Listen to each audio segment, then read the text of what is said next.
আল্লাহ রাব্বুল আলামিনের দরবারে অসংখ্য গণিত শুকর ও সুজুদ যে মহান আল্লাহ তাআলা আমাদেরকে দয়া করে মায়া করে ভালোবেসে পবিত্র জুমার দিনে জুমার নামাজ আদায় করার উদ্দেশ্যে আল্লাহ পাকের ঘর মসজিদে আসার এবং বসার যে তৌফিক আল্লাহ দান করেছেন, এজন্য সকলেই শুকরিয়া আদায় করে বলুন আলহামদুলিল্লাহ। অনুকূল এই আবহাওয়ার মধ্যেও আল্লাহ তাআলা আমাদেরকে তার মেহেরবানি করেছেন, রহমত করেছেন, ভালোবেসেছেন, যার কারণে এই অনুকূল পরিস্থিতির মধ্যেও আল্লাহ তাআলা আমাদেরকে মসজিদে আসার তৌফিক দান করেছেন। আমার কাছে মনে হয় যে আমরা সকলেই একমত হব যে আমরা কিন্তু সবাই ভালোবাসা চাই। কথা বলেন ঠিক কিনা? ভালোবাসা সবাই কিন্তু চাই। মালিক চায় কর্মচারী তাকে ভালোবাসুক, কি বলেন? কর্মচারী চায় মালিক তাকে ভালোবাসুক।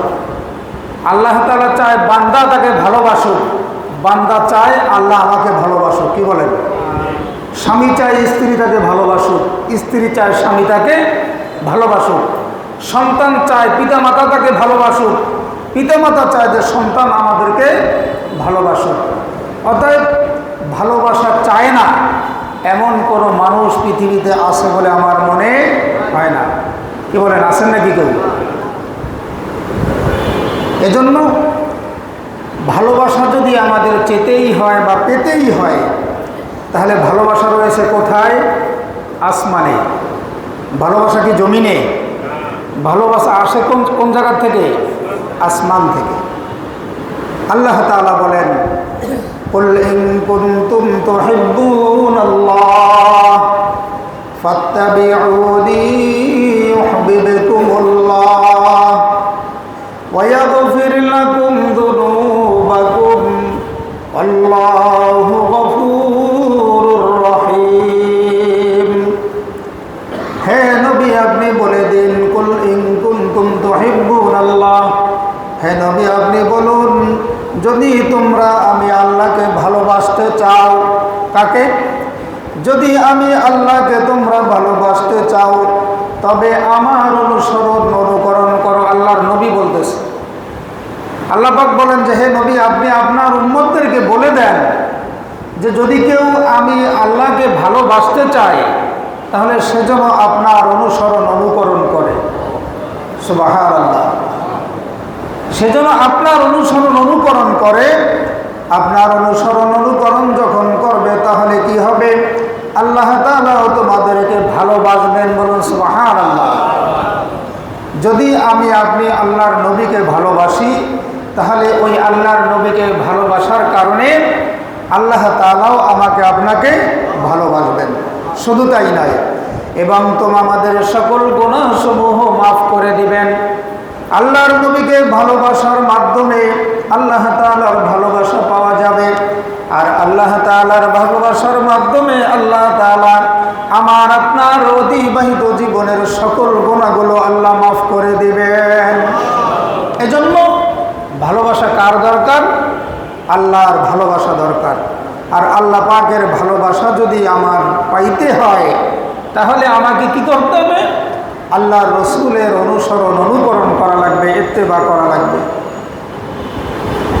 আর আল্লাহর অনুকরণ যখন করব, আল্লাহ রসুলের অনুকরণ যখন করব, তখন আল্লাহ পাকের ভালোবাসা পেয়ে যাব।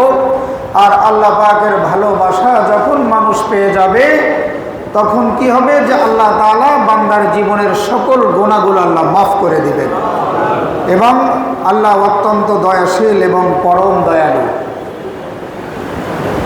হাদিসে পাকের মধ্যে আছে, হযরতে আবু হুরায়রা রাদিয়াল্লাহু তাআলা আনহু থেকে হাদিস বর্ণিত, যে হাদিসটি আমি তেলাওয়াত করেছিলাম। হযরত আবু হুরায়রা রাদিয়াল্লাহু তাআলা আনহু থেকে বর্ণিত, রাসূল পাক সাল্লাল্লাহু আলাইহি ওয়াসাল্লাম ইরশাদ করেছেন, আল্লাহ তাআলা যখন কোনো বান্দাকে ভালোবাসেন, কথাটা ভালো করে বুঝবেন যে ভালোবাসা যে আমি বলেছিলাম যে আসমানে, তাই না? ভালোবাসা আসমানে, ওই আসমান থেকে ভালোবাসা বন্টন হয়। আল্লাহ তাআলা, আল্লাহ রসুল বলেন যে আল্লাহ তাআলা যদি যখন কোনো বান্দাকে ভালোবাসেন তখন আল্লাহ তাআলা কি করেন, হযরত জিবরাইল আলাইহিস সালাতু ওয়াস সালামকে ডাকেন, ও জিবরাইল, আমি দুনিয়ার মধ্যে অমুক মানুষটাকে, অমুক নামের অমুক লোকটাকে আমি খুব ভালোবাসি। ও জিবরাইল, তুমিও তাকে ভালোবাসো। কি বলেন, যে আমি অমুক বান্দাকে, দুনিয়ার মধ্যে ওই বান্দাটাকে আমি ভালোবাসি, তুমিও তাকে ভালোবাসো। জিবরাইল আলাইহিস সালাতু ওয়াস সালাম ওই বান্দাকে ভালোবাসেন। এরপরে জিবরাইল আলাইহিস সালাতু ওয়াস সালাম আসমানে গিয়ে সমস্ত ফেরেশতাদের ডেকে বলেন, ও ফেরেশতারা, তোমরা শোনো, তোমাদেরকে আমার আল্লাহ তাআলা দুনিয়ার মধ্যে ওই বান্দাকে আল্লাহ তাআলা ভালোবাসেন। আমি জিবরাইল তোমার ওই বান্দাকে ভালোবাসি। তোমরা কি করো, তোমরা ওই আল্লাহর ওই বান্দাকে ভালোবাসো। সুবহানাল্লাহ। তাহলে ভালোবাসা কোথায়? আসমানে। এরপরে বলেন যে দুনিয়ার মধ্যে আল্লাহ তাআলা বান্দাকে ভালোবাসেন। জিবরাইল আলাইহিস সালাতু ওয়াস সালাম হচ্ছেন ফেরেশতাদের সরদার, সে ওই বান্দাকে ভালোবাসে, আর তারপরে সমস্ত ফেরেশতারা ভালোবাসে। এরপরে আল্লাহ কি করেন, দুনিয়ার মানুষের অন্তরের মধ্যে ওই বান্দার জন্য ভালোবাসা আল্লাহ তৈরি করে দেন, যাতে দুনিয়ার সকল মানুষ ওই মানুষটাকে ভালোবাসে। বলুন সুবহানাল্লাহ। এজন্য ভালোবাসা রয়েছে আসমানে। এই আসমানের ভালোবাসা পেতে হলে সর্বপ্রথম ভালোবাসতে হবে কাকে? আল্লাহর নবীকে। আল্লাহর নবীর ভালোবাসা যদি পাওয়া যায় তাহলে আল্লাহ পাকের মহব্বত, ভালোবাসা পাওয়া যাবে। আর আল্লাহ পাকের ভালোবাসা পাওয়া গেলে ফেরেশতাদের ভালোবাসা পাওয়া যাবে। আর ফেরেশতাদের ভালোবাসা যদি পাওয়া যায় তাহলে দুনিয়ার সকল মানুষের ভালোবাসা পাওয়া যাবে। কথা বলেন ঠিক কিনা? এজন্য এই আসমানের এই ভালোবাসা, এখন আমি আপনি যদি আল্লাহ রসুলকে ভালো না বাসি তাহলে কি আল্লাহর ভালোবাসা পাবো? আল্লাহর ভালোবাসা যদি না পাই, ফেরেশতারা আমাকে ভালোবাসবে? ফেরেশতারা যদি আমাদেরকে ভালো না বাসে তাহলে দুনিয়ার মানুষের মধ্যে, অন্তরের মধ্যে আমার জন্য কোনো মানুষ যে আমাকে ভালোবাসবে, এই ভালোবাসা উদয়ই হবে না। কারণ হচ্ছে যে আমার গোড়ার থেকে আমার ভালোবাসা আসে নাই, যার কারণে আমার সন্তান আমাকে ভালোবাসুক, আমার মেয়ে আমাকে ভালোবাসুক, সন্তান তার পিতা মাতাকে ভালোবাসুক, এটা আমরা সবাই চাই, কিন্তু ওই অনুযায়ী আমল করি না। এই ভালোবাসা পেতে হলে কোথার থেকে এই ভালোবাসার উৎপত্তি, ওই জায়গার থেকে আমাকে ভালোবাসা পর্যায়ক্রমে আনতে হবে। যার কারণে আজকে সন্তান পিতামাতার কথা শোনে না, পিতামাতা সন্তানের কথা শোনে না, তাই না? স্ত্রী স্বামীর কথা শোনে না, স্বামী স্ত্রীর কথা শোনে না। কারণ হচ্ছে আমাদের সর্বপ্রথম দুর্বলতা হচ্ছে ওই জায়গাটায়, যেই জায়গার সাথে আমার ভালোবাসার লাগানো কথা ছিল, যেই গোড়াঘাটে আমার ভালোবাসার ওইখান থেকে সিরিয়াল দেওয়ার কথা ছিল, ওই জায়গায় আমরা পৌঁছতে পারি নাই, ওই জায়গাটা আমরা পৌঁছাতে পারি নাই। যার কারণে আমাদের মধ্যে ভালোবাসা, দেখছেন বর্তমানে অবস্থা, বর্তমান মিডিয়ার যুগে দেখা যাইতেছে বিভিন্ন জায়গায় খুন খারাপি, রাহাজানি, হত্যা, ব্যভিচার, লুণ্ঠন, তাই না? কেন হচ্ছে? আমরা বলি যে মানুষের মধ্যে অন্তরে ভালোবাসা নাই, ভালোবাসা ফুরাইয়া যাচ্ছে, দিন দিন কি অবস্থা হচ্ছে। আসলে তো আমরা আল্লাহ পাকের ভালোবাসার থেকে দূরে সরে যাওয়ার কারণে দিন যত যাচ্ছে, মানুষ যত আল্লাহর ভালোবাসার থেকে দূরে সরে যাবে, দুনিয়ার মানুষও ততক্ষণ পর্যন্ত দুনিয়ার মানুষের ভালোবাসার থেকে অনেক দূরে চলে যাবে। তখনই দেশের মধ্যে, সারা পৃথিবীতে মানুষে মানুষে মারামারি, কাটাকাটি, হানাহানি শুরু হয়ে যাবে। কারণ ভালোবাসা তৈরি করার কথা ছিল সেই আল্লাহ রসুলের সঙ্গে, সেই আল্লাহর সঙ্গে, ফেরেশতাদের সঙ্গে, সেখান থেকে ওইখান থেকে আমরা আসতে পারি নাই। যার কারণে আজকে ভালোবাসার থেকে আমরা অনেক দূরে আছি, অনেক দূরে থাকি। মানুষের মধ্যে মানুষের মহব্বত নাই, ভালোবাসা নাই। যার কারণে আজকে এই মারামারি, কাটাকাটি, হানাহানি দুনিয়ার বুকে হচ্ছে। এজন্য আমাদের প্রত্যেকের উচিত যে আমাদের ভালোবাসার গোড়াঘাটটা ঠিক করা, অর্থাৎ আল্লাহ রসুলের সঙ্গে ভালোবাসা রাখা, আল্লাহর সঙ্গে মহব্বত রাখা। তাহলে দুনিয়ার ফেরেশতারা ভালোবাসবেন, দুনিয়ার সকল মানুষও আমাদেরকে ভালোবাসবেন। আউলিয়ায়ে কেরাম, সুফিয়ায়ে কেরাম, এদেরকে দুনিয়ার মানুষ কেন ভালোবাসে? যারা সর্বপ্রথমে যে কাজ করেছেন সেই কাজটা হলো তারা আল্লাহ রসুলকে মহব্বত করেছেন, আল্লাহ রসুলের অনুসরণ অনুকরণ করেছেন, আল্লাহ রসুলের ইত্তেবা করেছেন, যার কারণে ফেরেশতাদের ভালোবাসা পেয়েছেন, আল্লাহর ভালোবাসা পেয়েছেন, এরপরে ফেরেশতাদের ভালোবাসা পেয়েছেন, তারপরে দুনিয়ার মানুষের ভালোবাসা পেয়েছেন। সুফি মুফতি আজম গাছি রহমাতুল্লাহ আলাইহি সুদূর সেই ভারতের মধ্যে, সেখানে দুনিয়ার মানুষ তাকে ভালোবাসে। এরকম সারা পৃথিবীতে যুগে যুগে এরকম অনেক ওলি আল্লাহগণ আসছেন। ওই ওলি আল্লাহদেরকে দুনিয়ার সকল মানুষ কিন্তু তাদেরকে ভালোবেসেছে, নবীদেরকে ভালোবেসেছে, সাহাবায়ে কেরামদেরকে ভালোবেসেছে। কেন ভালোবেসেছে? ভালোবাসার কারণ হলো যে তারা আল্লাহর সঙ্গে মহব্বত পয়দা করেছে, আল্লাহর সঙ্গে ভালোবাসা স্থাপন করেছে, যার কারণে দুনিয়ার মানুষ তাদেরকেও ভালোবেসেছে। জামানার মুজাদ্দিদ সুফি মুফতি আজম গাছি রহমাতুল্লাহ আলাইহিকেও দুনিয়ার মানুষ কেন ভালোবাসে, কেন মহব্বত করে? এই মহব্বত করার একমাত্র কারণ হলো যে তিনি আল্লাহর সন্তুষ্টি অর্জন করেছেন। বলুন সুবহানাল্লাহ। এজন্য মানুষের মধ্যে দয়া মায়া বলতে কিছু নাই। আমরা বলি না, মানুষের মধ্যে কোনো দয়া নাই, মায়া নাই, মহব্বত নাই, ভালোবাসা নাই। কেন নাই? আল্লাহর রহমত, আল্লাহর দয়া হলো 100 গুণ, আল্লাহর ভালোবাসা কত? 100 গুণ। এই 100 গুণের ভালোবাসার মধ্য থেকে আল্লাহ তাআলা 99টা মহব্বত, 99টা ভালোবাসা আল্লাহর কাছে রেখে দিয়েছেন। আর এক ভাগ মাত্র ভালোবাসা দুনিয়ার মানুষের মধ্যে। সারা পৃথিবীতে যত জীবজন্তু আছে, সারা মাখলুকাতের মধ্যে একমাত্র 1 ভাগ ভালোবাসা দিয়েছেন।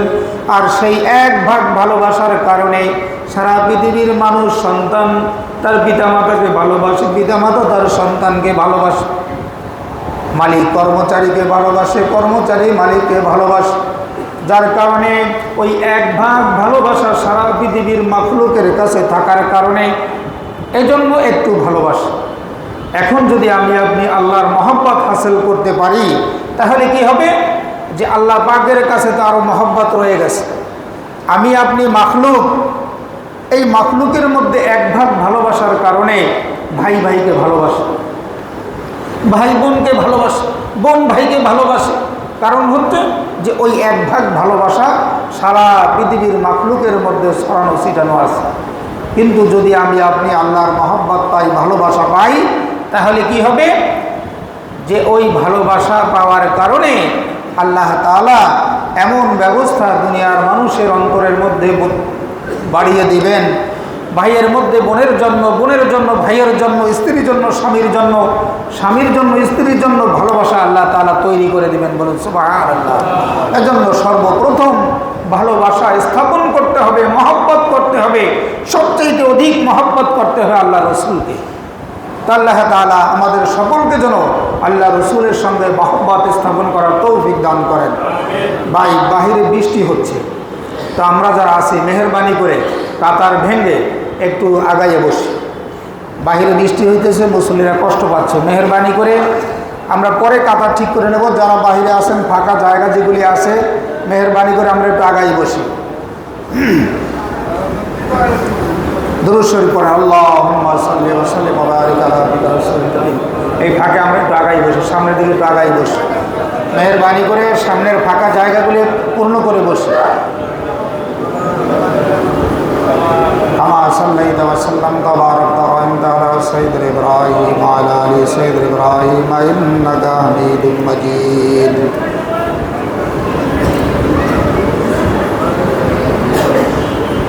আসেন, মেহরবানি করে সামনে আসেন। আপনি যদি একজনকে জায়গা করে দেন, নামাজের জন্য কোনো মানুষ যদি একজন মানুষকে জায়গা করে দেয়, আল্লাহ তাআলা জান্নাতে ওই মানুষটাকে জায়গা করে দেবেন। সুবহানাল্লাহ। এজন্য মেহরবানি করে আমরা একটু চেপে চেপে বসবো, যেহেতু আবহাওয়া খারাপ আছে, যাতে করে আমরা সবাই নামাজটা আদায় করতে পারি। আল্লাহ তাআলার ভালোবাসা বান্দার দিকে কি দ্রুত গতিতে আগায়। যে বান্দা যদি আল্লাহর দিকে 1 বিঘত আগায়, কত? 1 বিঘত আগায়, আল্লাহর রহমত বান্দার দিকে 1 হাত আগিয়ে যায়। বলেন সুবহানাল্লাহ। কারণ আল্লাহ তাআলা তো বান্দাকে অনেক মহব্বত করে ভালোবেসে সৃষ্টি করেছিলেন। আল্লাহ তাআলা ফেরেশতাদেরকে ডেকে বললেন, ও ফেরেশতারা, দুনিয়ার মধ্যে আমি একদল বান্দা মানুষ সৃষ্টি করতে চাই। ফেরেশতারা বলে, রব্বুল আলামিন কেন সৃষ্টি করবেন? বলে, ওই বান্দারা আমার ইবাদত বন্দেগী করবে, ওই মানব জাতি আমার ইবাদত করবে। ফেরেশতারা বলে, রব্বুল আলামিন আপনার ইবাদত করার জন্য আমরাই তো যথেষ্ট আছি, দুনিয়ায় মানুষ সৃষ্টি করার দরকার নাই।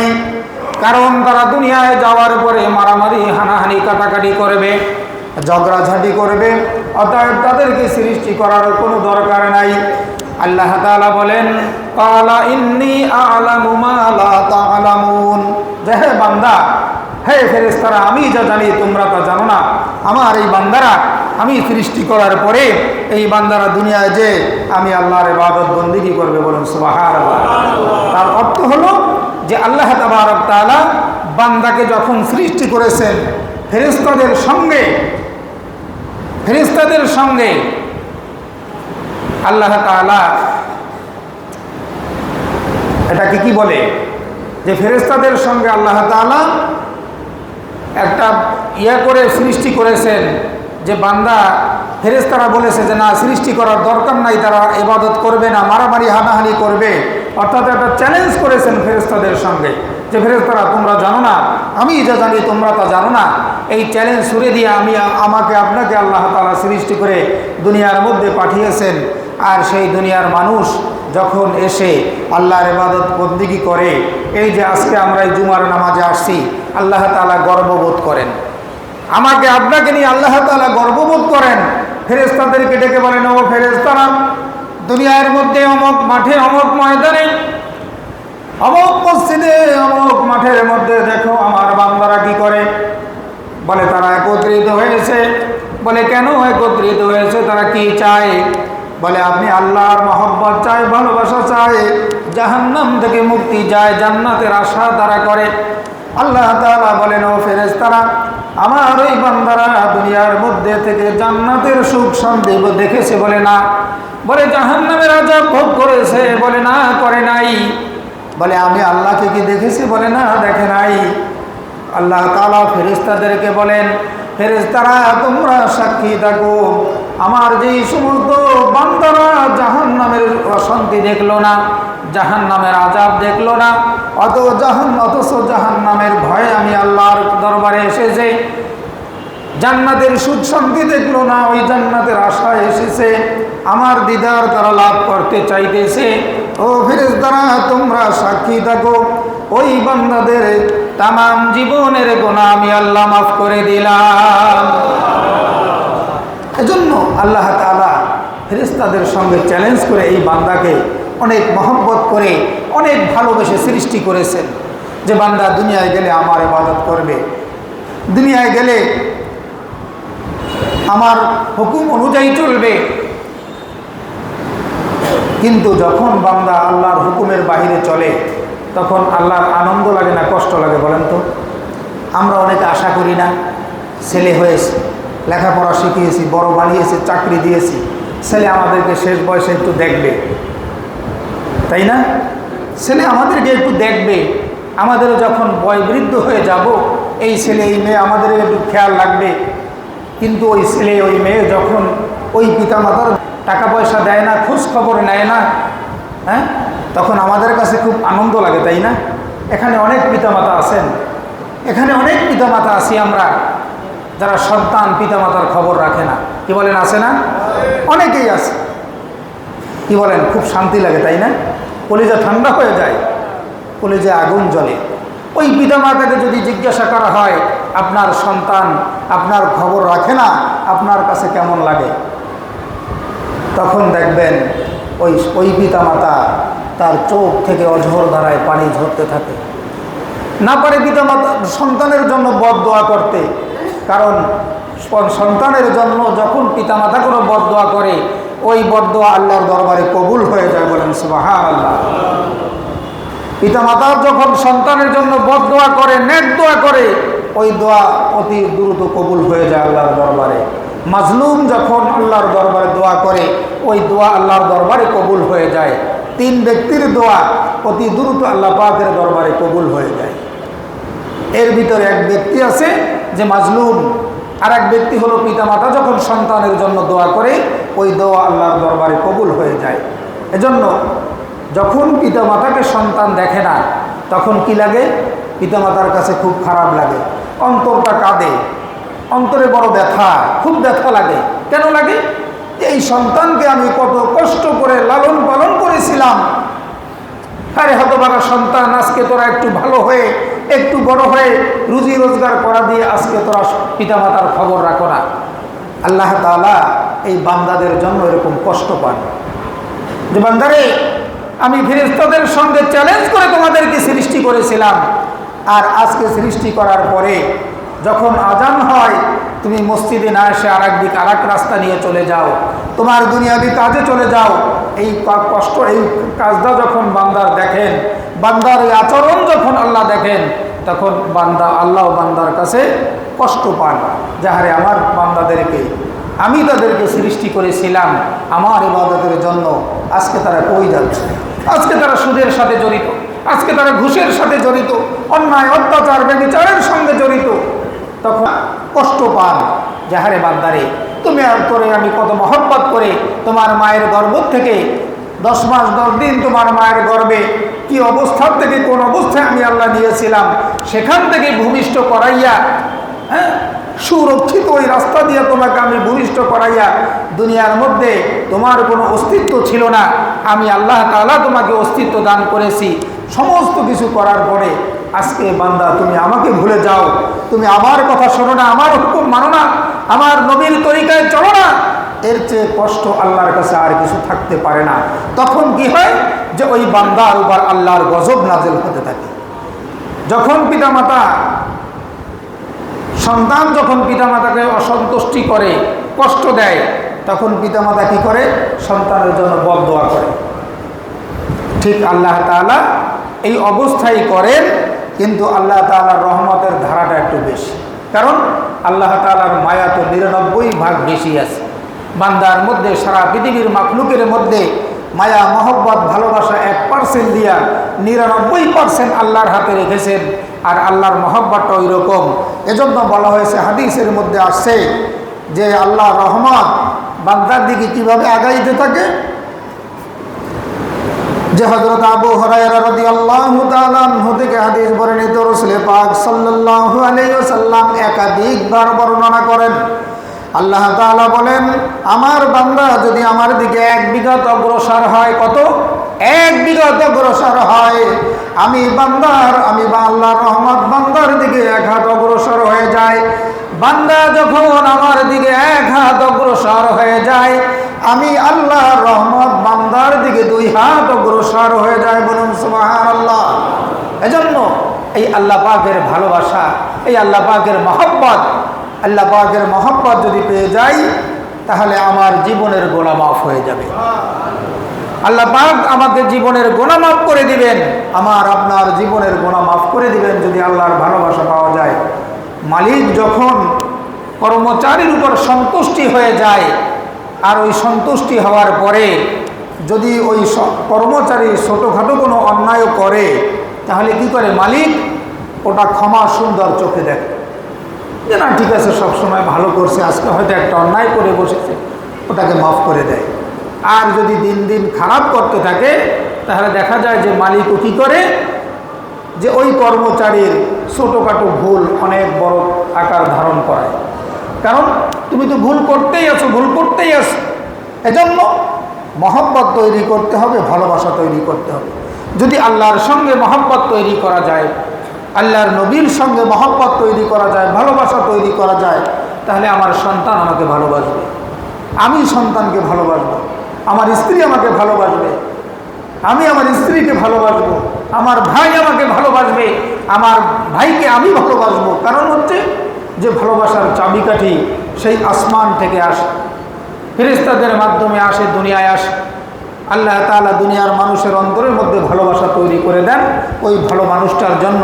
এজন্য আমাদের সকলের উচিত যে আল্লাহ পাকের হুকুম আদায় করা রসুলের তরিকার মাধ্যমে। রসুলের তরিকার মাধ্যমে আল্লাহ পাকের হুকুম যদি আদায় করতে পারি, তাহলে আল্লাহ তাআলা আমার আপনার জীবনের সকল গুনাহগুলি আল্লাহ মাফ করে দিবেন। আর এই মহব্বত যখন তৈরি হয়ে যাবে, বান্দার সঙ্গে যখন আল্লাহর মহব্বত তৈরি হয়ে যাবে, ওই বান্দা বেনামাজি হতে পারবে না, ওই বান্দা সুদ খাইতে পারবে না, ওই বান্দা ঘুষ খাইতে পারবে না, ওই বান্দা অন্যায় অত্যাচার ব্যভিচার করতে পারবে না, সিটিং ফিটিং করতে পারবে না। কি বলেন, সমাজে আছে না সিটিং দেওয়া ফিটিং দেওয়া?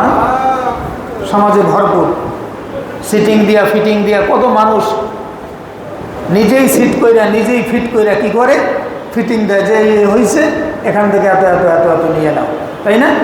সমাজের অবস্থা আমাদের আছে কি নাই? নাই মনে হয় না? সিটিং ফিটিং সমাজে নাই? আছে। এজন্য এগুলি দূর করতে হবে। কখন দূর হবে?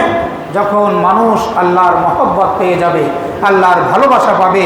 যখন মানুষকে আল্লাহ তাআলা ভালোবাসবেন, তখন মানুষের ভালোবাসা যখন আল্লাহর ভালোবাসা যখন মানুষ পেয়ে যাবে, তখন আল্লাহ পাক ওই মানুষটাকে খারাপ কাজে যখন যাবে, তখন ওই কাজ থেকে তাকে ফিরিয়ে রাখবে।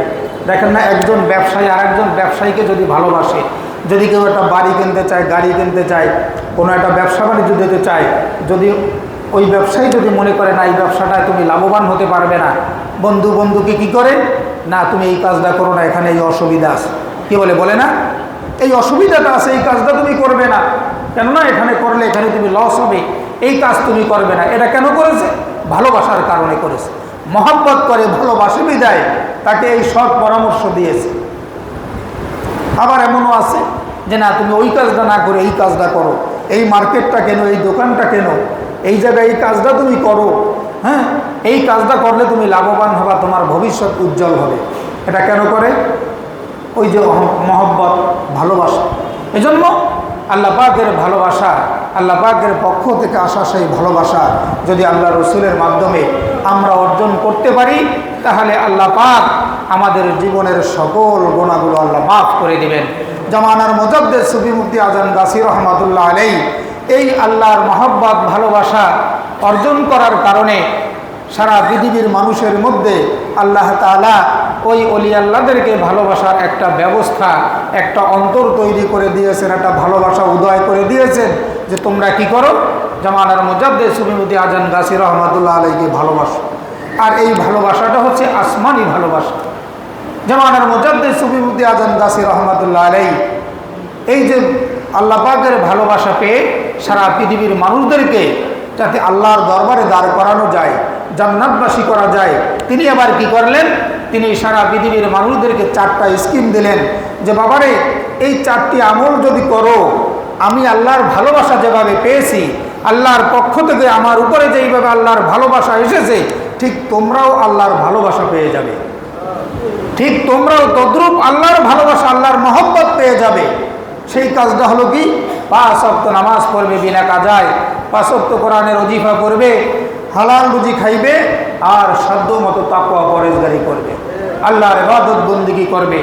হ্যাঁ, এই 4টা আমল যদি করো, তাহলে আমি যেভাবে আল্লাহর মহব্বত হাসিল করেছি, আল্লাহ আমাকে যেভাবে ভালোবাসতেছেন, আল্লাহর ভালোবাসা আমি যেভাবে অর্জন করেছি, এই আমলগুলি করেই কিন্তু আমি আল্লাহর ভালোবাসা, আল্লাহর মহব্বত অর্জন করেছি।